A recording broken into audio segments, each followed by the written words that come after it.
What is going on, YouTube? ExpressoShucko here, and GoFest 2025 is just around the corner. It's going to happen June 28th, starting at 10 a.m. local time and going onward to June 29th and ending at 6 p.m. So there is plenty of opportunity to dive into some raids, catch some raid bosses, and overall have a good time. We got new drops coming, new shinies. We have Volcanion making its debut.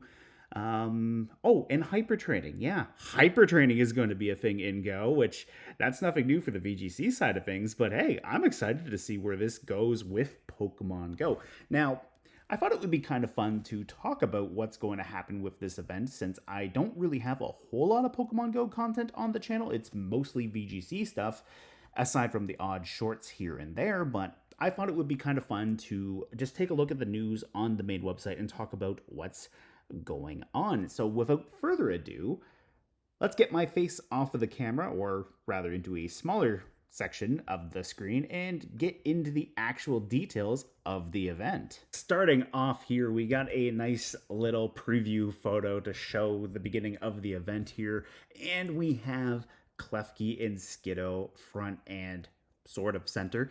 And the nice thing here too is Skiddo is going to be available, which outside of city safari events, like Skiddo has not been around, and Klefki is normally region locked to France, so being able to catch those Pokemon are going to be relatively nice. And that's a nice little thing about Pokemon Go Fest in general, is regional Pokemon tend to have their region lock removed. Like one year we got Torkoal, another year we got Relicanth.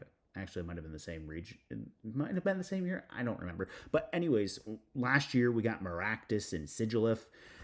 Point is, it's kind of nice here when GoFest rolls around because those Pokemon that you would normally have to travel to get become more widely distributed, and then therefore you don't have to worry about necessarily losing out on being able to just not catch every single Pokemon, because one, traveling is expensive, and two, that's mainly just about it. Traveling is expensive, and so are data plans. So it's kind of nice that when GoFest rolls around that you can get region locked Pokemon, usually through Incense or just spawns.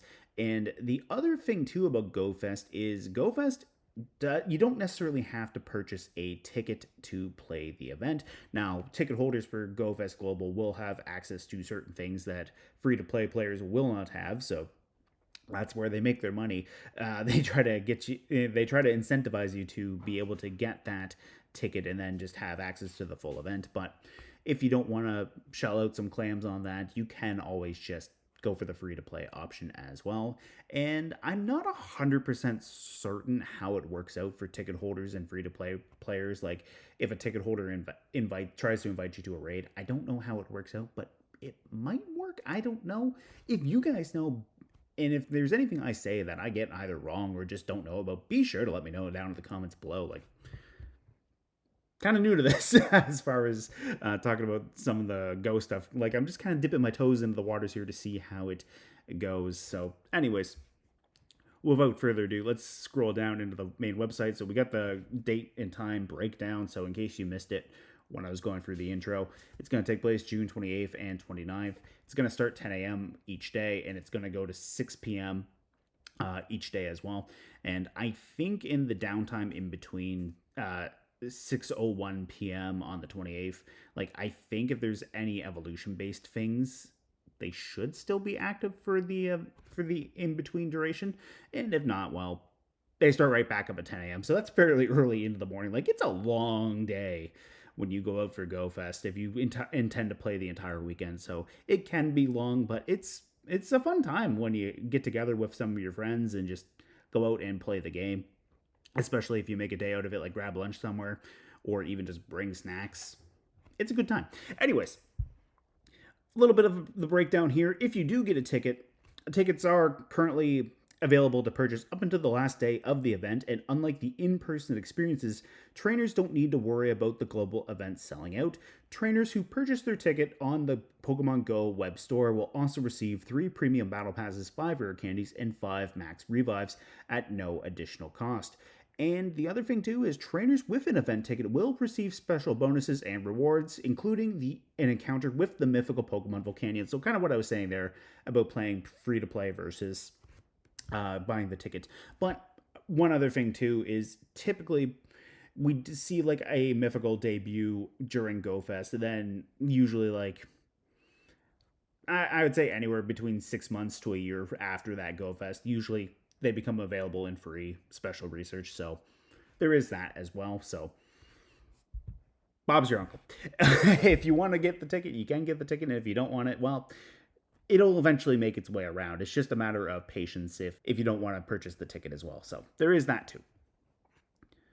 So leading up to the beginning of the actual event, we do have the Ancients Recovered event. So basically, we're going to have Regirock, Registeel, Regice, Regieleki, Regidrago, and Regigigas appearing in raids leading up the week before the event. So going forward with this, we have these Pokemon coming out in raids from 6 p.m. to 7 p.m. local on different days. So on Monday, the 23rd of June, Regirock, Regice, and Registeel will be available. On Tuesday, June 24th, Regieleki will be available. Wednesday, June 25th, will be Regidrago. And then on Thursday, the 26th, Regigigas will be available. And on Friday, the 27th, all of them will be available, and all of them can potentially be shiny. So if you don't want to necessarily shiny hunt Regigigas and Regidrago and Regieleki, if you're ever replaying the Sword and Shield DLC, you could shiny hunt them and go. And then honestly, if you have the raid passes, it might be a little bit easier to do that than just hitting the soft reset button for those. But yeah, anyways, you could potentially get a shiny of any of the Regis, which honestly, I still need Regice and shiny, as well as Regidrago and Regieleki, so it might not be a bad idea for just going out to go hunt them if you do need them to fill those shiny holes in your decks. I do have the Regigigas, Rock, and Steel, which I got half of them. I kind of want to get the other half myself, so I might go out for them. And the other thing too is they're going to each have featured attacks. So Regirock will know Earthquake, Regice will get Thunder, Registeel will get Zap Cannon, Regieleki will get Thunder Cage, and honestly, it's kind of interesting to me that 3 of them all get an electric type move. Now, Registeel has had access to Zap Cannon for a little bit, and I'm fairly certain so has Regice with Thunder, but it's kind of funny that like the Ice and the Steel ones are getting electric moves. Like Regieleki makes sense for getting Thunder Cage. 1, it's its signature move, and 2, it's also an electric type. Regidrago will have access to the fast attack for Dragon Breath and the charged attack for Dragon Energy, which I don't think Thunder Cage or Dragon Energy are currently in Go. I think these are new. I could be wrong because I kind of haven't really been rating a whole lot, but I'm kind of curious to see how Dragon Energy and Thunder Cage work in Go as far as like rating stuff goes. And Regigigas will also have access to Crush Grip, which is relatively nice. So, yeah, good strong stab normal type attack. So, the other thing, too, is we'll also have access to Gmax, Rillaboom, Cinderace, and Inteleon, which, yeah, because Go is finally bringing in Dynamax, it feels weird to bring up Gmax and Dynamax Pokemon, whereas Scarlet and Violet are on a Terra format. So, it's kind of fun to jump scare you with that Dynamax info. And then as far as the Ancients Recovered timed research goes, there's the Legendary Giants. So Legendary Giants raid-themed timed research will be available through the event. Complete the research tasks to earn encounters with the following event-themed Pokemon. It's each of the Regis.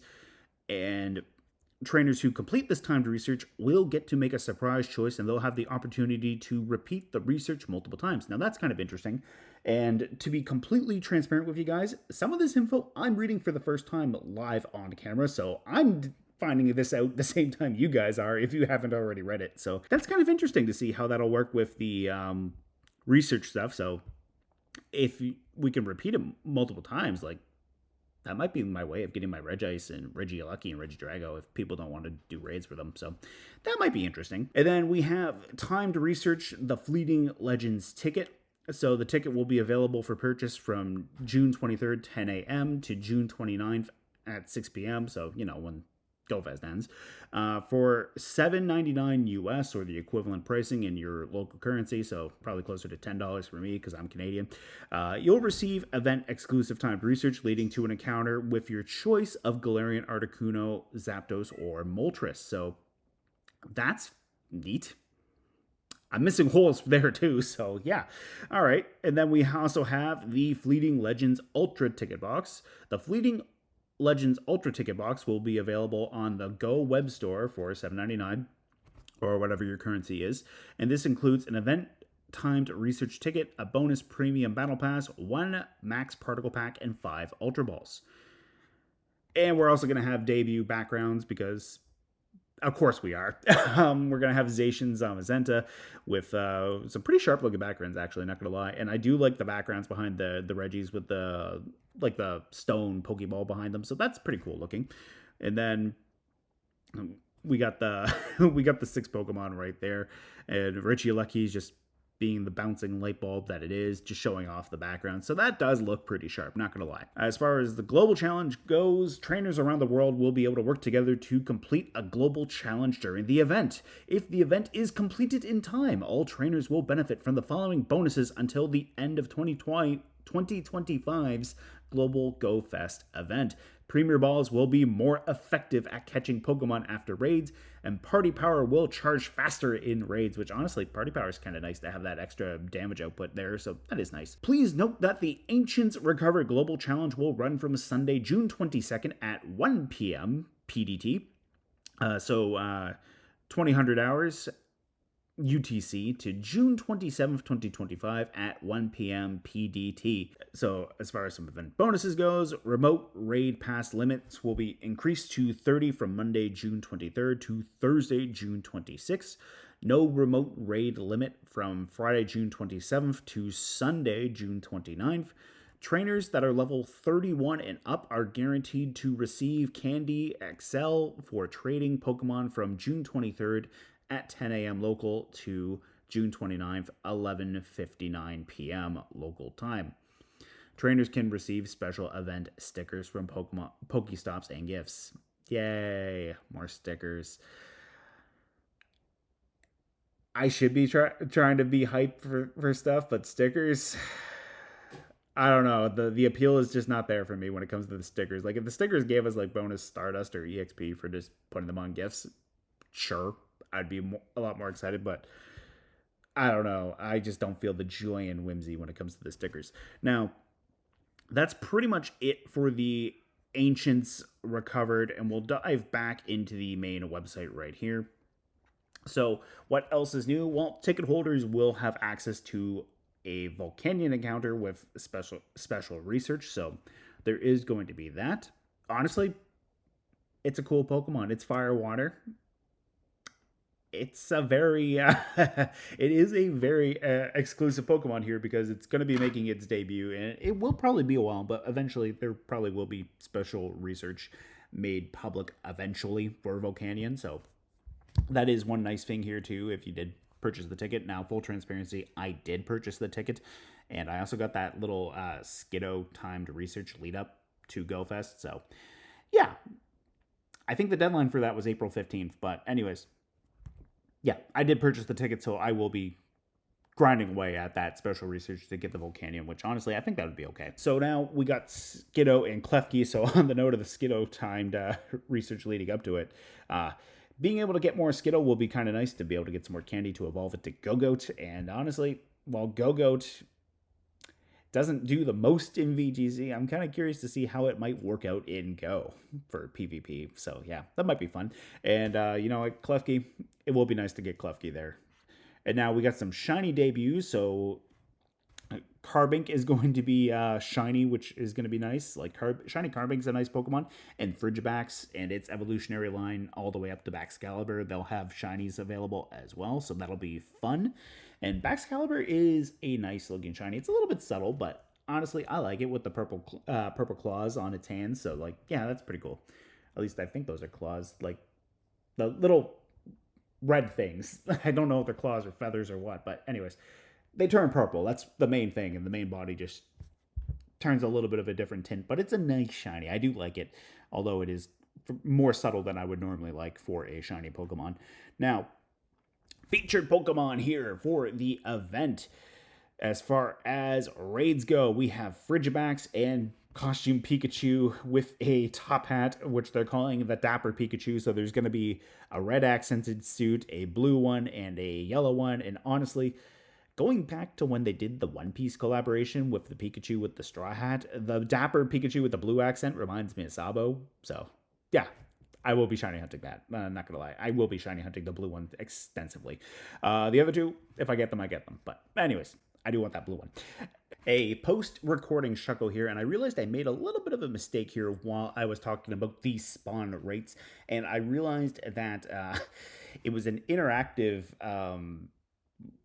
page, so I had to manually move the mouse over to talk about the different biomes and the different raids, and I only covered the 1-star raids as well as the Moonless Volcano. So we're just going to quickly talk about what we had left in there, and we're just going to splice that in. This clip's actually going to be split in half as well. But anyways, getting the website back up here, in the 3-star raids, we're going to have access to costumed failings, which can be shiny as well. And then for the 5-star raids on Saturday, we will have Zamazenta-Crowned, and on Sunday we will have Zacian-Crowned, and they can be shiny as well, which honestly both of them are beautiful shinies and definitely something you should try to get if you do have access to the raid passes for sure. They're very nice shinies here. Now, event-themed Pokemon will appear in the wild. So we got the Moonless Volcano, the Galvanic Dojo, the Hypnotic Tundra, and the Fey Swamp, which when I was pre-reading it earlier, I almost called it the Face Swamp. So if I do that, I am sorry. I might see a C where there is not a C. But yeah, we got the Face Swamp, the Hypnotic Tundra, the Galvanic Dojo, and the Moonless Volcano. So Moonless Volcano is going to be 10 a.m. to 11 a.m. and then 2 p.m. to 3 p.m. local. Galvanic Dojo is going to be 11 to 12 and then 3 p.m. to 4 p.m. Hypnotic Tundra will be 12 to 1 and then 4 to 5. And then the Face Swamp will be 1 to 2 and then 5 to 6. So what are we going to get access to? Well, we can get shiny Houndour, Numel, Duskull, Gothita, which... yeah, shiny Gothita is nice. Golett, Fletchling, Fuecoco, Skrelp, and red-flowered Flabebe. And also Carbink. And then as far as the Galvanic Dojo goes, we have access to shiny Machop, shiny Electabuzz, Teddiursa, Scraggy, Chespin, the Yellow Flower Flabebe, Pancham, Dedenne, and Crabrawler. And not to mention, we can also potentially get a shiny Mienfoo from the Galvanic Dojo. And then as far as the Hypnotic Tundra goes, we have a Alolan Sandshrew, Swinub, Spheal, Piplup, Snover, Munna, Elysium, Blue-Flowered Flabebe, Bergmite, and Frigibax. Now, honestly, out of this group here, I'm probably going to be hard going for the Frigibax because I have most of these in shiny. The ones I'm missing are the Blue Flabebe and the Elysium. So yeah, I will definitely most likely be going hard for the Frigibax during the Hypnotic Tundra. And then for the Fey Swamp here, we have Clefairy, Tentacool, Mawile, Gulpin, Venipede, Popplio, Marini, Morlo, as well as Togetic and Orange Flabebe. Now, out of this one here, I'm only really missing the Flabebe and the Morlo, so I'll probably be going more for raids during this hour myself, but if you need any of these shiny Pokemon, they're definitely there, so happy hunting. So, yeah. Anyways, back into the rest of the regular video.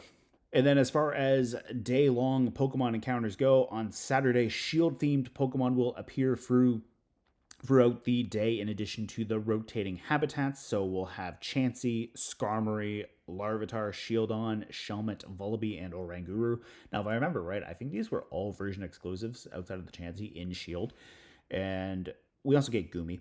And then on Sunday, Sword-themed Pokemon will appear throughout the day in addition to the rotating habitats. So we have Ponyard, Dino, Carablast, Ralts, Cubone, Passimian, Galarian Farfetch'd, and Jangma-O.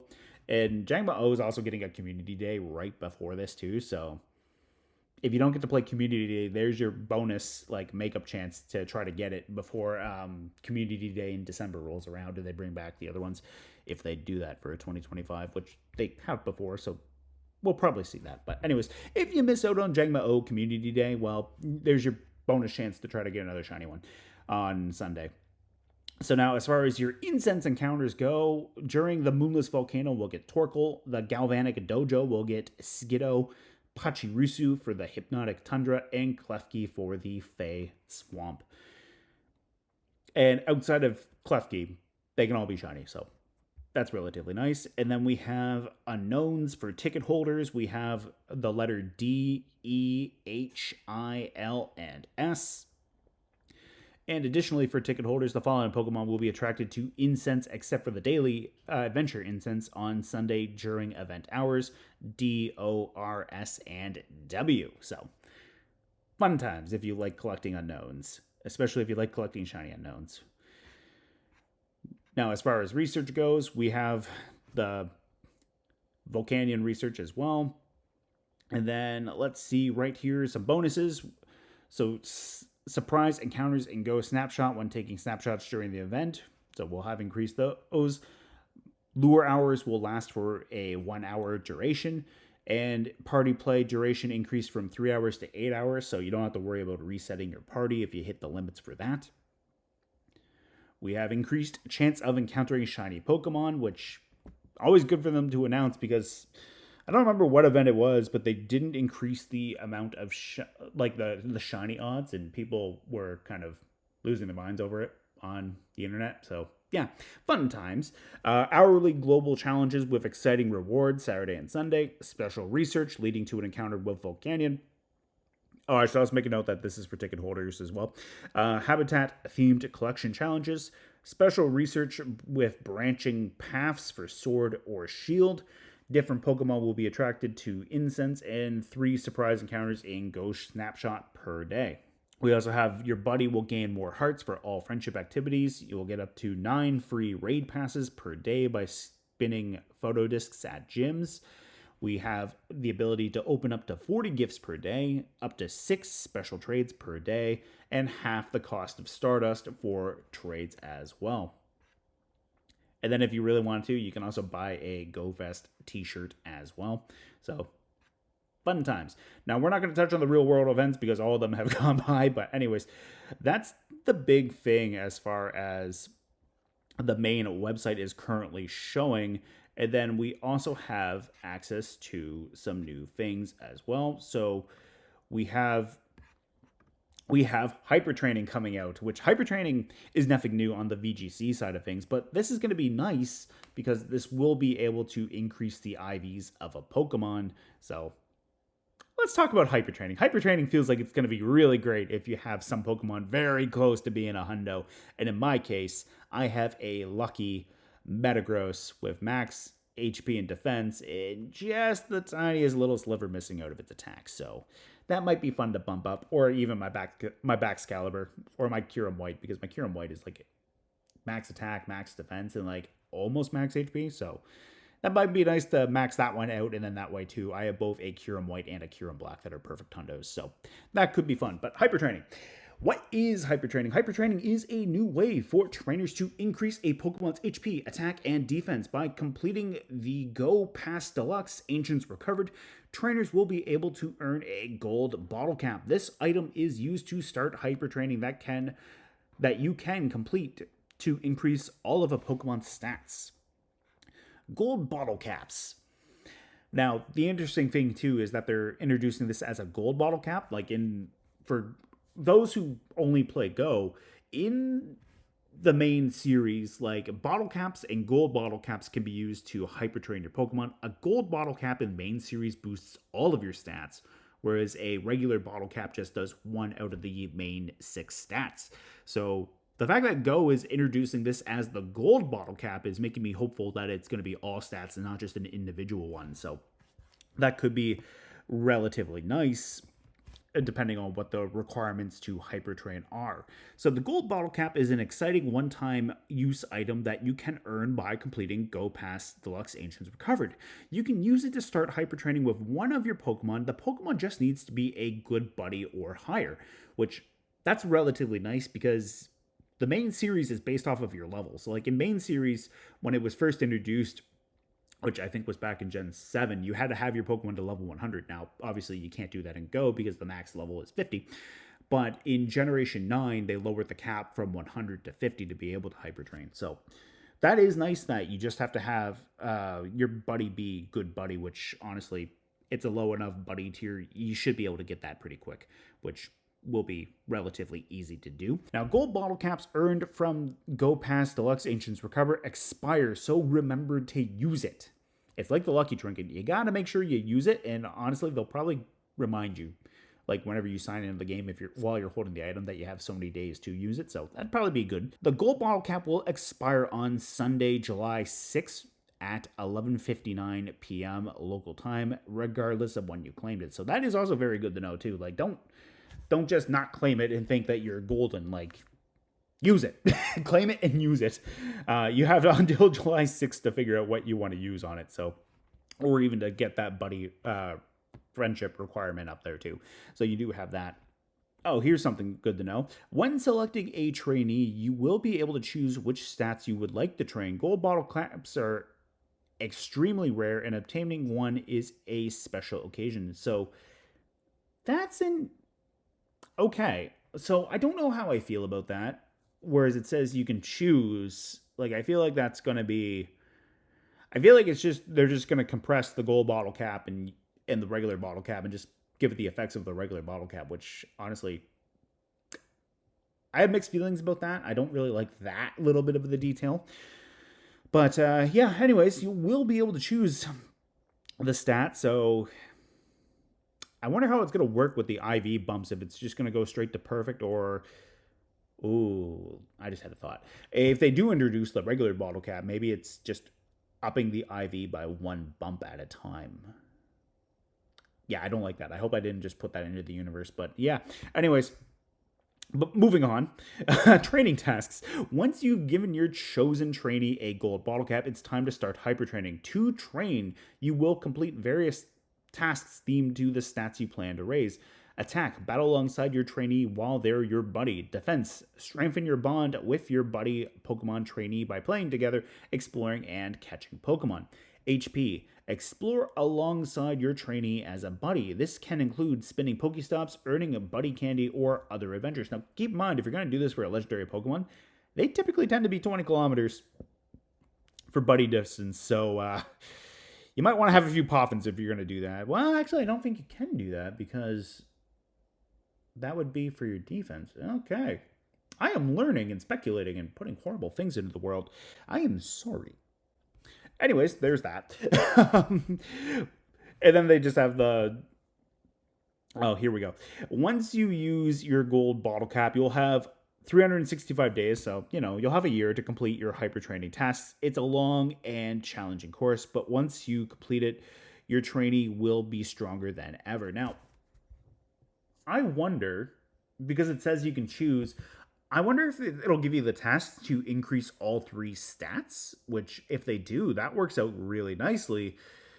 But if you can only start one path and then you're locked into that path, that might be a little bit of a tougher sell. But I'm interested to see how it works out in the future. And yeah, it'll definitely be neat to see as far as the training tasks go for the gold bottle cap. So yeah, that's basically what they've got announced for hyper training right now, and that's going to be a really interesting thing to definitely see how it's implemented in the future as well, outside of GoFest.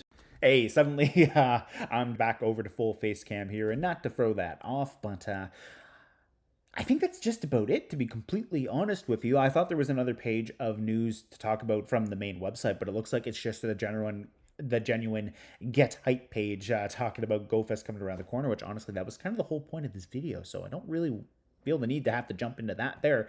But we did have a lot to talk about today. We talked about the new hyper training mechanic and talked about some of the things that I thought might be how they're going with it, and honestly, I'm probably wrong for a good portion of it, and I'll probably find out as it actually goes live, which honestly most people will as well. But just based off how I interpret it, it seems like there's definitely some interesting changes coming to Pokemon Go with that as well. And oh yeah, another thing to talk about too, Zacian-Crowned and Zamazenta-Crowned, they're going to be in raids as well, so that'll be nice too. Definitely being able to get the crowned forms of Zamazenta and Zacian. It'll be cool to see those Pokemon here, and it looks like they'll be able to change their forms too between the crowned form and the hero of many battles form. So that will definitely be really cool to see how that works out. And honestly, even just being able to raid a couple of those, even if you're VGC players, just looking to get a couple of extrazations and Zamazentas to send up from Go to home and then to bring those to Scarlet and Violet, definitely not a bad thing as well, especially for any players that are a little bit more on the casual side that don't really have a means of getting one or the other because they only played the one game, whether it be Sword or Shield. So definitely not a bad thing to have as well.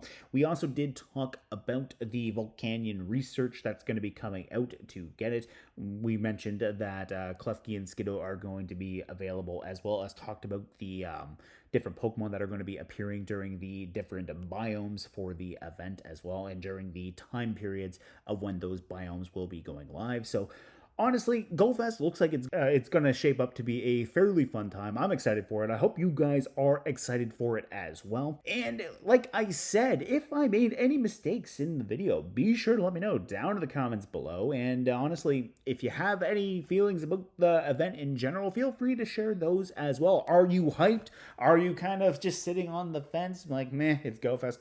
Let me know down in the comments below, and I will see you there. Bye-bye for now.